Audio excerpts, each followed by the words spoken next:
ফুলকপি পকোড়া। প্রথমে জলের মধ্যে নুন হলুদ দিয়ে ফুলকপিগুলোকে হালকা ভাপিয়ে তুলে রাখবো।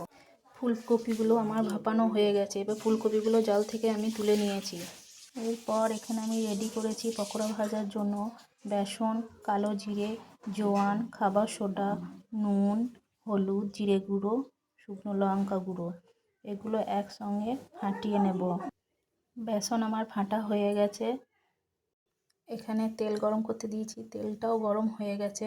এরপর আমি একে একে পকোড়াগুলোকে তেলের মধ্যে দিয়ে দেব।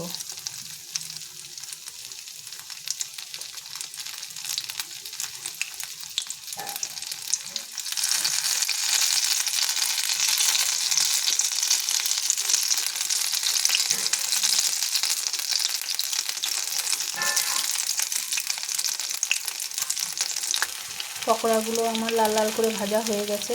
এবার আমি পকোড়াগুলোকে তেল থেকে তুলে নেব। এবার আমি পকোড়াগুলোকে ভেজে তুলে নিয়েছি। এই দেখো আমার রেডি হয়ে গেল ফুলকপি পকোড়া। টাটা, বাই, ভালো থেকো, সুস্থ থেকো।